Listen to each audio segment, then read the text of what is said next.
जय श्री कृष्ण।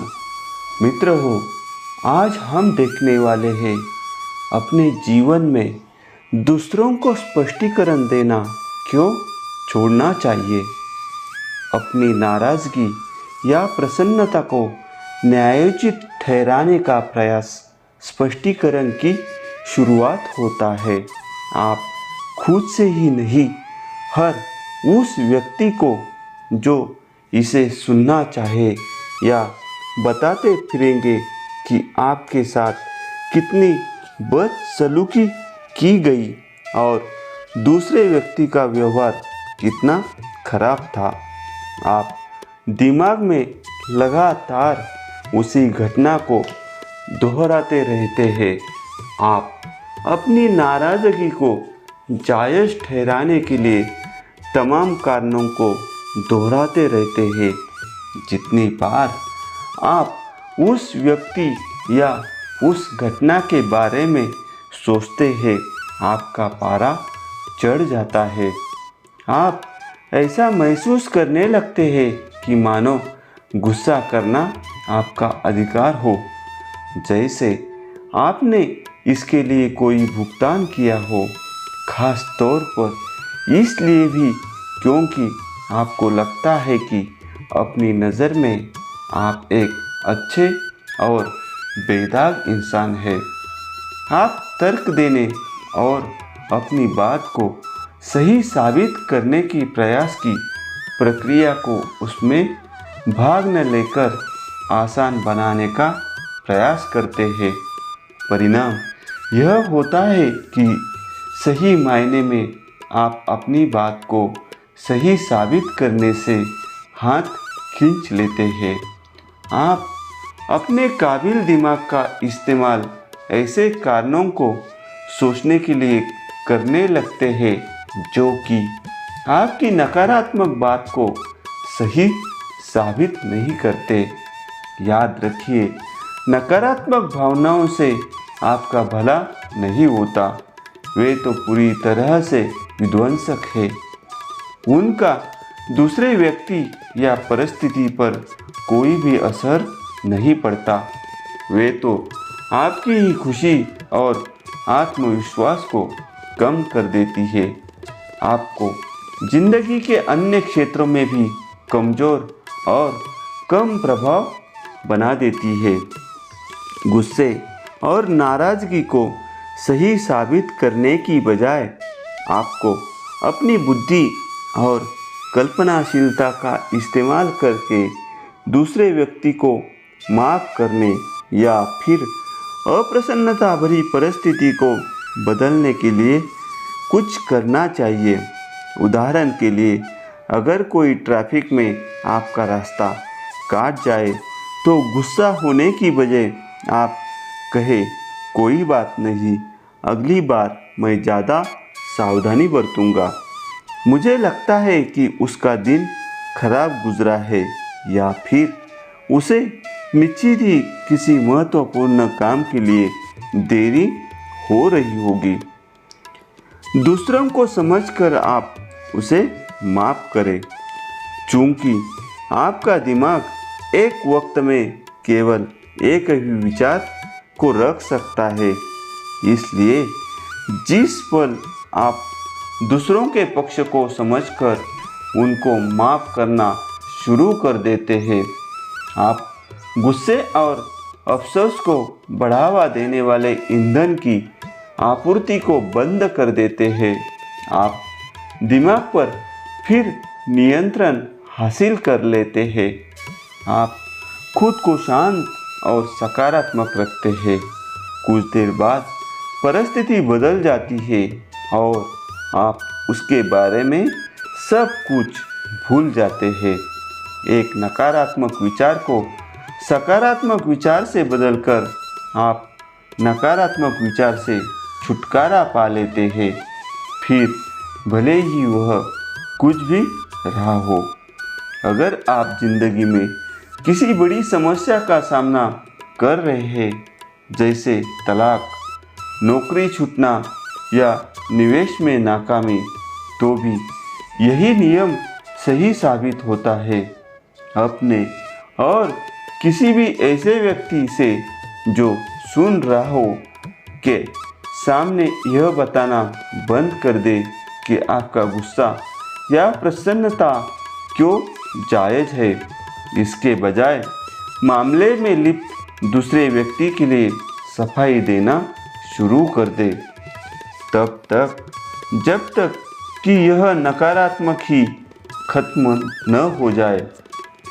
जब नकारात्मक भावना की आग पूरी तरह से बुझ जाए तो आप अपना ध्यान किसी और सकारात्मक बात पर दे सकते हैं। कामयाबी और प्रसन्नता के लिए सबसे ज़रूरी नियम है ऐसी किसी भी बात को लेकर विचलित होना या उसकी आलोचना करना ठीक नहीं, जिस पर आपका कोई भी नियंत्रण न हो। किसी भी व्यक्ति की ऐसी बात के लिए आलोचना न करे जिसे वह बदल न सकता हो। एक विख्यात नियम के मुताबिक अगर कोई समाधान उपलब्ध न हो तो समझिए कि कोई समस्या भी नहीं है।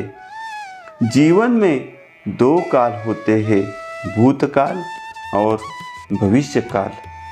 उस लिहाज से वर्तमान बहुत ही संक्षिप्त होता है, एक तेजी से गुजरता हुआ पल। आपके पास दो विकल्प होते हैं, या तो आप गुजरे हुए कल पर ध्यान दे सकते हैं जिसे आप बदल नहीं सकते, या फिर भविष्य पर जिस पर कि संभवतया आपका कुछ तो नियंत्रण होता है। कई लोग अपनी भावनात्मक ऊर्जा का अधिकांश भाग गुजरे हुए व्यक्ति की घटनाओं को लेकर विचलित या नाराज होने पर ही बर्बाद कर देते हैं। दुर्भाग्यवश यह ऊर्जा तो पूरी तरह से ही बेकार चली जाती है। बीते हुए वक्त की पूरी समय आलोचना करके कुछ भी हासिल नहीं किया जा सकता। इससे भी ज़्यादा चिंता की बात तो यह है कि भूतकाल को याद करने से पैदा हुई नकारात्मक भावनाएं आपको भविष्य में छिपी संभावनाओं को लेकर उत्साहित या आनंदित होने से भी वंचित कर देती है। दुखी लोगों के साथ 25 वर्ष से भी ज़्यादा काम कर चुके एक मनोवैज्ञानिक ने लिखा है कि इन लोगों के साथ रहते हुए उन्होंने यही शब्द सबसे ज़्यादा सुना, अगर ऐसा हुआ होता तो। ऐसा देखने को मिलता है कि जिंदगी से दुखी अधिकांश लोगों के लिए गुजरे वक्त का कोई न भुलाया जा सकने वाला वाकया ही सोच का आधार बनकर रह जाता है। किसी के द्वारा कहे गए, किए गए या न कहे गए या न किए गए काम या शब्द के लिए उनमें कटुता, नाराजगी या हताशा का भाव घर कर जाता है। वे अपने माता पिता में से किसी एक या दोनों भाई बहन, किसी पुराने रिश्ते या शादी, अपने बॉस या कारोबार, नाकाम निवेश या फिर किसी गलत आर्थिक कदम को लेकर नाराज रहते हैं।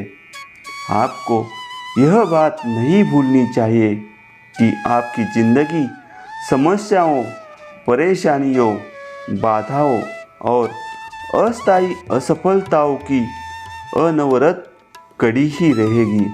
ये अनजानी और अनचाही नाकामियाँ और निराशाएं तो विकास प्रक्रिया की सामान्य, प्राकृतिक और न टाली जा सकने वाली सच्चाई है। अपनी सोच और अपनी ज़िंदगी को बदलने के लिए आपको एक फैसला लेना होगा और अपनी ज़िंदगी को आगे बढ़ाना होगा, फिर चाहे जो हो जाए। जब तक आप ऐसा नहीं करेंगे, आप उसी भूतकाल को गुलाम बने रहेंगे जिसे आप बदल नहीं सकते। आज ही फैसला करें, इसी वक्त से आप अपनी ज़िंदगी से अगर ऐसा हुआ होता तो निकाल फेंकेंगे। घटनाओं के प्रति अपना नज़रिया बदलना होगा। एक सुखी बचपन को तो कभी भी हासिल किया जा सकता है। इसका मतलब केवल इतना ही है कि आप किसी भी वक्त अपनी ज़िंदगी की नाखुश कर देने वाली घटनाओं को सकारात्मक नज़रिए से देख सकते हैं। आप प्रतिस्थापन के नियम का अभ्यास कर सकते हैं और उन नकारात्मक अनुभवों से भी कुछ हासिल कर सकते हैं। महज उन घटनाओं पर ही सोचने रहने की बजाय आप सोच सकते हैं कि उन घटनाओं ने आपको कैसे ज़्यादा बुद्धिमान और बेहतर बना दिया है। आप दरअसल गुजर रहे हुए वक्त में आपको नुकसान पहुंचाने वाले लोगों के शुक्रगुजार हो सकते हैं कि उन्होंने आपको आज कितना सशक्त बना दिया और किसी भी परिस्थिति में ऐसा किसी अन्य तरीके से संभव नहीं था। आपके माता पिता को बच्चे पालने का कोई पूर्व अनुभव नहीं था।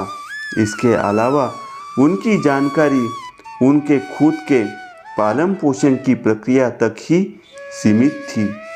हर इंसान की तरह एक माँ या पिता की जिम्मेदारी जब उनको मिली तो उनमें उनकी निजी समस्याएं और कमजोरियां भी छिपी हुई थी, जैसा कि आज आपके साथ हो रहा है। फिर भी उन्होंने उनके पास जो था उसके लिहाज से अपना सर्वश्रेष्ठ प्रयास किया। वे जैसे भी थे उन्होंने आपका उसी तरह से पालन पोषण किया जैसा कि वे कर सकते थे। ऐसे में ऐसी किसी भी बात को लेकर नाखुश होने की कोई ज़रूरत नहीं है जो उन्होंने नहीं किया या कि जिनको करने के वे काबिल ही नहीं थे। उसे भूल जाओ और अपनी ज़िंदगी को आगे बढ़ाओ। मित्र हो, अगर आपको ये वीडियो अच्छा लगा होगा तो चैनल को सब्सक्राइब कीजिए और ऐसे ही मोटिवेशनल वीडियो सुनते रहिए। जय श्री कृष्ण।